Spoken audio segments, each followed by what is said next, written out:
The deck plates vibrated under Renna's magnetic boots. Thump, thump, thump. It was a slow, heavy beat, like a giant's heart. It wasn't a sound, it was a feeling that worked its way through her bones. "We close," she said, her voice a flat metallic sound inside her helmet. Her breath fogged the cold faceplate for a moment. Ahead, Hudson stopped. He leaned against a wall covered in brown rust and frozen slime. His heavy hazmat suit, once bright yellow, was now dirty with the station's decay. "It's getting stronger, Renna. That's the point." Renna walked to him and grabbed his arm. The fabric of his suit felt stiff and cold. "The signal gets stronger near the biolab. Now move." "It's not a signal," Hudson whispered. The microphone in his helmet made his whisper sound like scraping sand. "It's alive." Renna checked the display on her wrist. Hudson's heart rate was a rapid, unsteady line. Her own was calm, controlled. "Station Star WAM-9 has been empty for 50 years.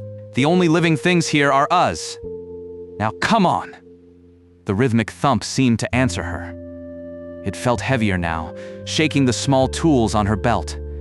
She pushed Hudson forward down the dark corridor. Their headlamps cut through the blackness, showing floating dust and ice crystals.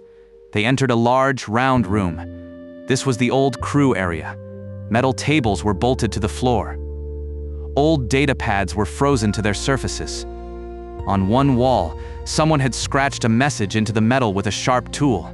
"The beat is the cage." Hudson touched the letters with his thick glove. A cage. "They went crazy," Renna said, pulling him away. "Psychological stress from deep space isolation. The company report was very clear." "The report didn't mention this," Hudson said. He pointed his light at the floor. A dark, dried stain spread out from under a table. It looked like an old blood stain, but it was too large. Thump, thump, thump. Yes, the vibration was so strong here that Renna could see ripples in a frozen puddle of water near the wall. She felt a flicker of fear, a cold feeling that had nothing to do with the station's temperature. She pushed it down. Fear was not part of the mission. "The lab is through here," she said, pointing to a heavy door with a broken control panel. It took both of them to pull the heavy metal door open. It groaned in protest, its hinges frozen. The air that came from the opening was thick and smelled like wet earth and electricity. The biolab was a nightmare. Thick, black vines with a strange, oily shine grew everywhere. They covered the walls, the ceiling, and the dead computer terminals. In the center of the room, the vines came together, forming a large, dark sphere. It was about the size of a car, and it pulsed with a faint, internal light. Thump, thump, thump. The vibration came from the sphere. It was the source. Yes. With every beat, the light inside it grew brighter for a second. "This is it," Renna breathed. "Specimen 0. "We can't touch that, Renna," Hudson said. His voice was shaking. "We need to leave. We need to tell them to destroy this whole station. Our orders are to retrieve the core sample," Renna said.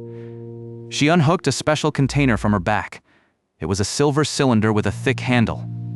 Hudson grabbed her shoulder. "Listen to it. It's not a machine. It's waiting." "Let go of me, Hudson." "No. The last crew, they didn't go crazy from isolation. They went crazy from this.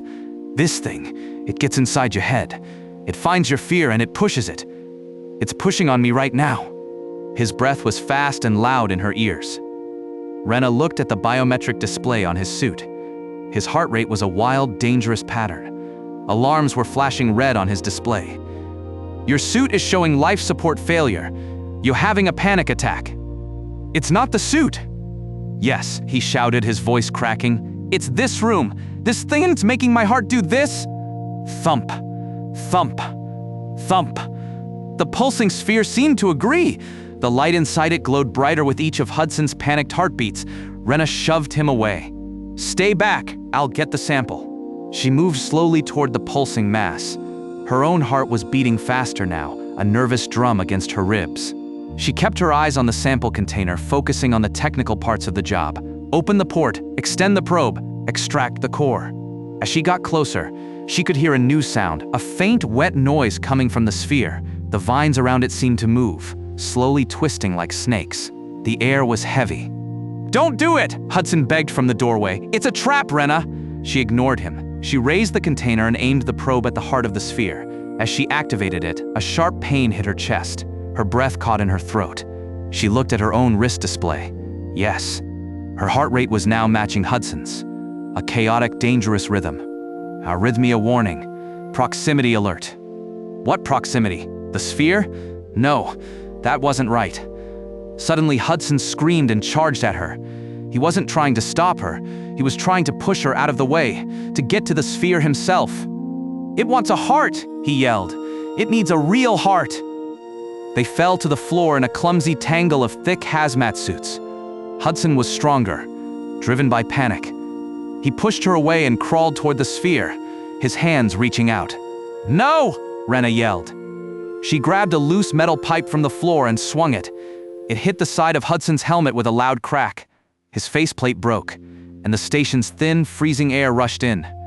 He made a choking sound. His body went stiff, and then he was still. Renna lay on the floor, breathing hard. Her heart felt like it was going to explode. The room was suddenly, shockingly silent.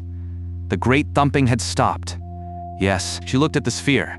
It was dark. The internal light was gone. The vines were still. Slowly she got to her feet.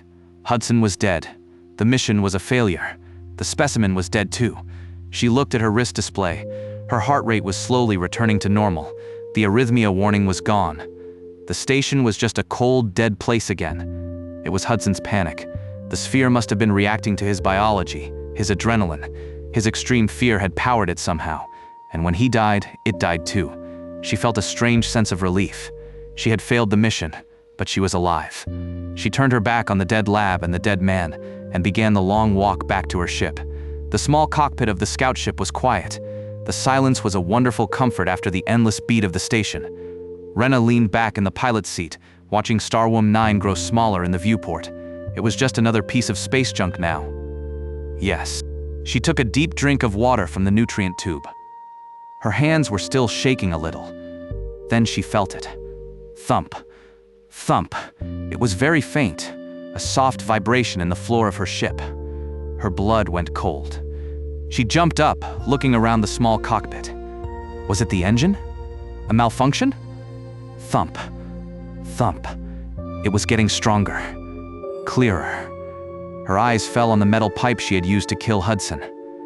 She had brought it back with her, a strange, unconscious decision. It was lying on the seat next to her. A small piece of the black, oily vine from the biolab was stuck to it. She hadn't noticed it before. As she watched, the tiny piece of vine began to pulse. A faint light glowed from inside it. It was a slow, steady rhythm. Her rhythm. She looked at her wrist. Her heart rate was calm, steady, beating in perfect time with the pulse of the small living thing beside her. It wasn't feeding on her fear anymore. It had found a new source of power. A calm, living heartbeat. Yes, her heartbeat. The vine began to grow, slowly reaching out a thin black tendril across the seat towards her. Yes,